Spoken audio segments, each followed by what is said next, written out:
Selamat pagi. Hari ini saya diserahi kunci ini. Ini adalah kunci perpustakaan kami di sini. Kuncinya model tua banget ya. Dan hari ini saya mau lihat seperti apa sebenarnya perpustakaan kami ini. Karena ini hari pertama saya juga untuk masuk perpustakaan. Mari kita lihat.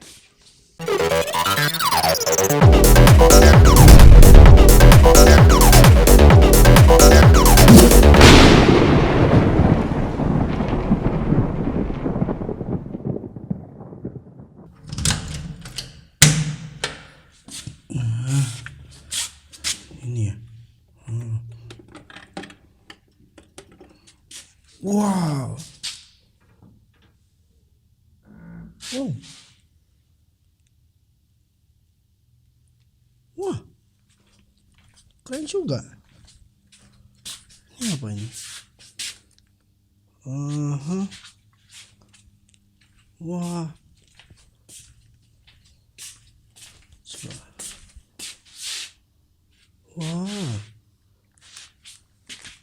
Lumayan juga ini. Banyak sekali buku-buku. Ada buku tua juga di sini. Ay. Saya nggak ngerti bahasanya. Vocabulary asal. Dia buku-buku, lihat. Wah, buku-buku ini sudah tua sekali ini pasti. Wow. Bahasanya bahasa Latin.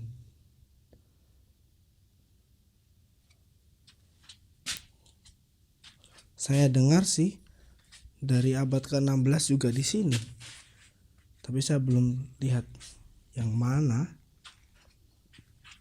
Ini parte 2. Wow.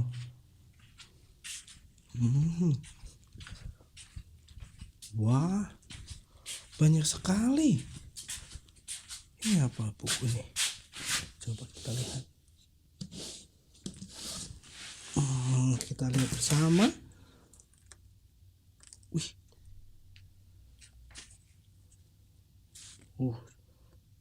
Sudah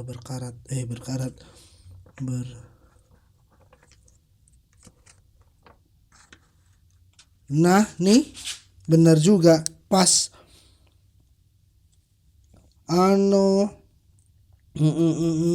Apa ini? 1000 abad 16 kan? Iya, abad 16. Saya tidak terlalu mengerti bahasa Latin. Bahasa Italia juga setengah mati. Wow, seperti ini kah? Wow, tapi sudah keren juga ya tulisannya. Kayak di print. Coba kita lihat. Wow, excellent.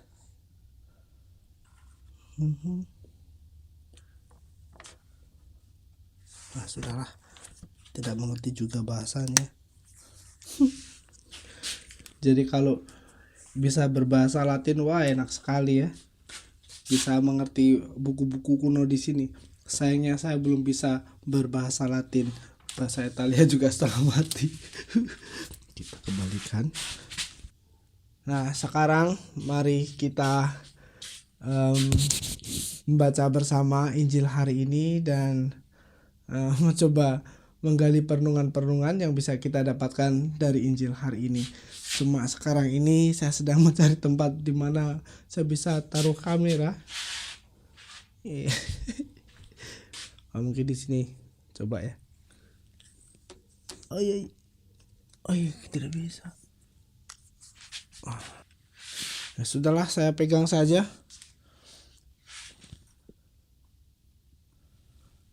Baik.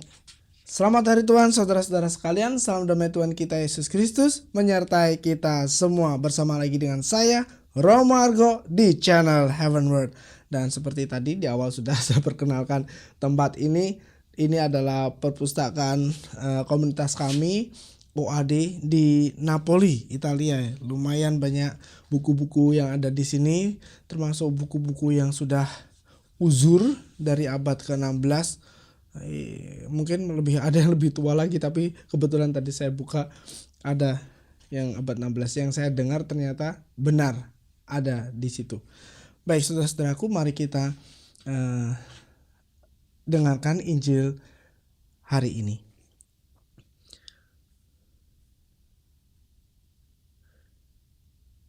Tuhan bersamamu.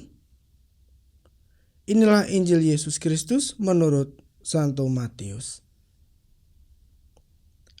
Sekali peristiwa, Yohanes Pembaptis yang berada di penjara mendengar tentang pekerjaan Kristus. Lalu ia menyuruh murid-muridnya bertanya kepada Yesus, "Engkaukah yang akan datang itu, atau haruskah kami menantikan orang lain?"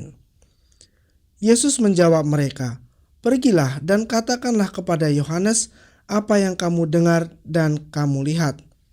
Orang buta melihat, orang lumpuh berjalan, orang kusta menjadi tahir, orang tuli mendengar, orang mati dibangkitkan, dan kepada orang miskin diberitakan kabar baik. Berbahagialah orang yang tidak sangsi dan tidak menolak aku." Setelah murid-murid Yohanes pergi, mulailah Yesus berbicara kepada orang banyak tentang Yohanes. "Untuk apakah kamu pergi ke padang gurun, melihat buluh yang digoyangkan angin kian kemari? Atau untuk apakah kamu pergi, melihat orang yang berpakaian halus? Orang yang berpakaian halus itu tempatnya di istana raja. Jadi untuk apakah kamu pergi, melihat nabi? Benar, dan aku berkata kepadamu, bahkan lebih daripada nabi, karena tentang dia ada tertulis, 'Lihatlah, aku menyuruh utusanku mendahului engkau, ia akan mempersiapkan jalan di hadapanmu.' Aku berkata kepadamu, camkanlah, di antara mereka yang dilahirkan oleh perempuan, tidak pernah tampil seorang yang lebih besar daripada Yohanes Pembaptis. Namun demikian, yang terkecil dalam kerajaan surga lebih besar daripada Yohanes." Demikianlah Injil Tuhan. Saudara-saudaraku yang terkasih, sebentar. Iya. Saudara-saudaraku yang terkasih, dari Injil hari ini kita bisa merenungkan dua hal. Yang pertama adalah pemenuhan janji dari perjanjian lama tentang Tuhan Yesus. Janji akan Mesias. Kemudian yang kedua adalah tentang Yohanes Pembaptis itu sendiri. Baik, yang pertama, ada sesuatu hal yang menarik di sini. Ketika ini dari Injil Matius dari Injil Matius bab 11. Tadi di dalam Injil dikatakan bahwa Yohanes Pembaptis menyuruh murid-muridnya untuk bertanya kepada Yesus, "Engkaukah yang akan datang itu, atau haruskah kami menantikan orang lain?" Saudara-saudaraku, sebenarnya hal ini sedikit agak aneh. Kalau kita sungguh-sungguh membaca Injil ini, Matius, itu agak aneh. Karena di bagian lain, di bab lain, kita sudah mendengar bagaimana Yohanes Pembaptis menghadapi orang-orang Farisi dan ahli-ahli Taurat, dan bagaimana dia mengatakan bahwa melepas tali sepatunya saja dia tidak layak. Jadi dia sudah berbicara tentang Tuhan Yesus yang akan datang, yang akan membaptis dalam roh dan api. Tetapi sekarang dia malah bertanya, "Engkaukah yang akan datang itu, atau haruskah kami menantikan orang lain?" Seakan-akan dia ragu, ini benar atau tidak, ini Tuhan yang dijanjikan ini atau bukan. Tapi apakah Yohanes Pembaptis mengalami keraguan seperti ini? Tentu saja tidak, saudara-saudaraku. Ini harus kita pahami sungguh-sungguh. Ini adalah Injil Matius. Injil Matius itu ditulis oleh penulisnya untuk berbicara kepada orang-orang Yahudi yang saat itu menjadi pengikut Kristus. Jadi dasar mereka adalah kitab perjanjian lama. Maka kalau kita perhatikan Injil Matius, banyak sekali perbandingan-perbandingan yang dimunculkan dari Perjanjian Lama. Matius banyak sekali memunculkan ayat-ayat dari Perjanjian Lama supaya orang-orang di zaman itu ketika kepada mereka Injil ini diberikan bisa mengerti bahwa Tuhan Yesus itu dialah yang dijanjikan dalam Perjanjian Lama. Maka tadi dikatakan, pergilah dan katakanlah kepada Yohanes, kata Tuhan, apa yang kamu dengar dan kamu lihat. Orang buta melihat, orang lumpuh berjalan, orang kusta menjadi tahir, orang tuli mendengar, orang mati dibangkitkan, dan kepada orang miskin diberitakan kabar baik. Apakah ini sudah ada di dalam Perjanjian Lama atau belum? Ternyata sudah kan, saudara-saudaraku. Di bacaan pertama hari ini dari kitab Yesaya sudah disampaikan. Pada waktu itu mata orang-orang buta akan dicelikkan dan telinga orang-orang tuli akan dibuka. Orang lumpuh akan melompat seperti rusa dan mulut orang bisu akan bersorak-sorai. Dan siapa yang melakukan ini semua? Adalah Allah sendiri, Allah orang Israel. Saya akan ulangi lagi bacaan pertama hari ini, saudara-saudaraku.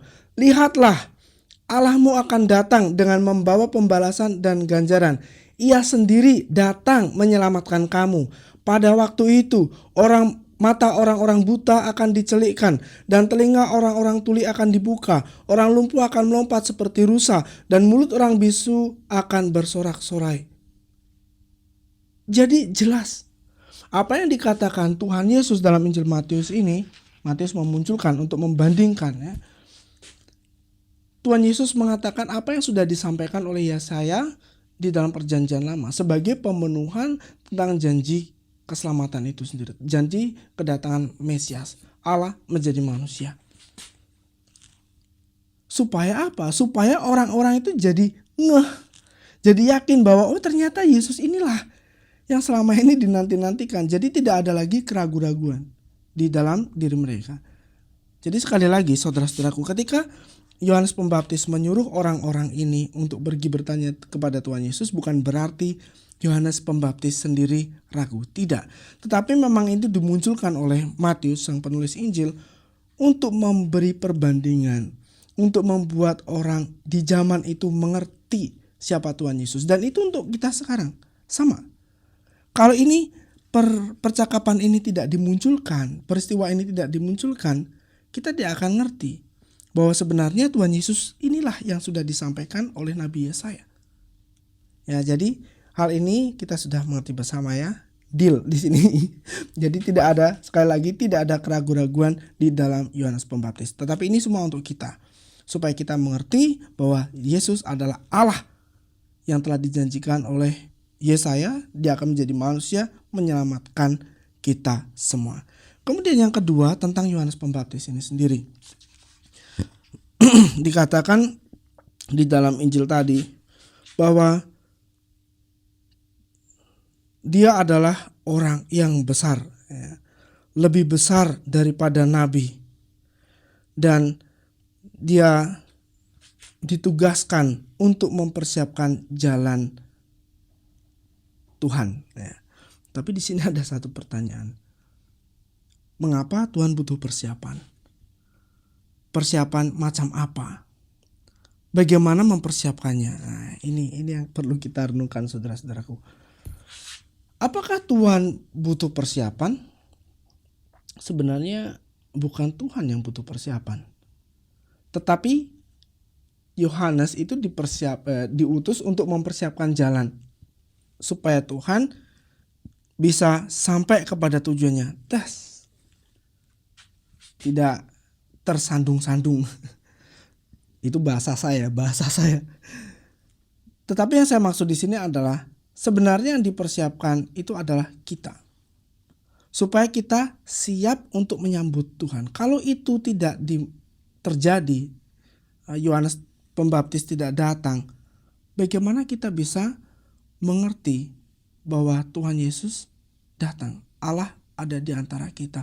Yang sudah dijanjikan dalam Perjanjian Lama sekarang sudah ada di antara kita. Bagaimana kita bisa menyambut dengan layak? Maka pesan yang disampaikan oleh Yohanes Pembaptis adalah pesan-pesan pertobatan. Dia mempertobatkan orang. Dia membuat hati ayah berbalik kepada anak-anaknya.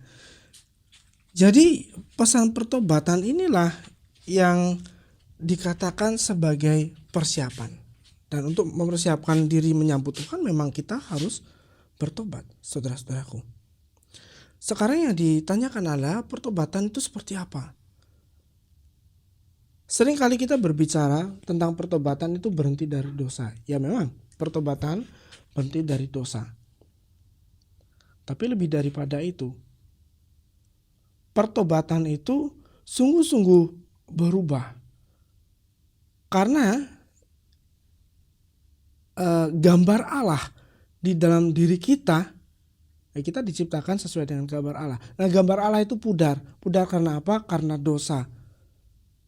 Dosa ini adalah karena egoisme.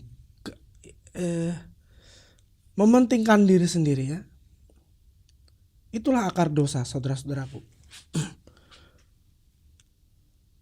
Kalau ini dihancurkan, maka gambar Allah itu akan menjadi lebih sempurna. Bagaimana menghancurkan keegoisan ini adalah dengan kasih. Maka ketika Yohanes Pembaptis mengajarkan tentang pertobatan, dia tidak hanya mengatakan bertobatlah gitu saja, tetapi dia menjelaskan loh. Mereka bertanya, apa yang harus kami perbuat? Kalau kamu punya 2 baju, berikanlah kepada yang membutuhkan. Begitu juga kalau yang punya makan berlebih, dibagi, ya kan? Kemudian tax collector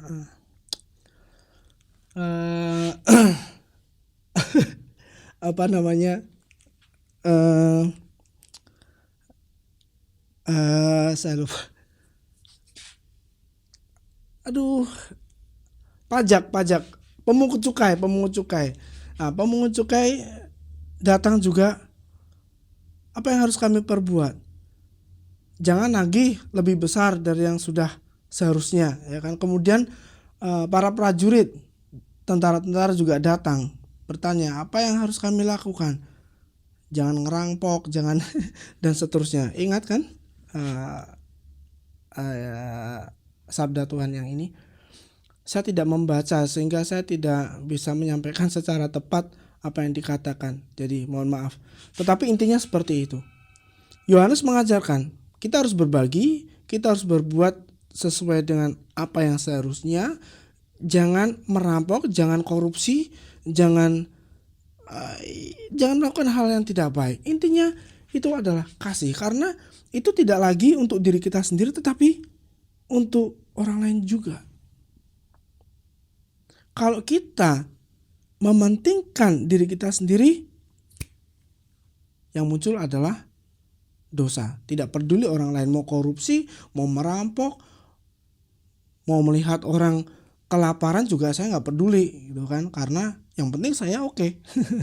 Nah, itulah keegoisan, itulah mementingkan diri sendiri. Tidak ada kasih di sana. Dan pertobatan itu mengubah mentalitas seperti ini menjadi mentalitas kasih, ya.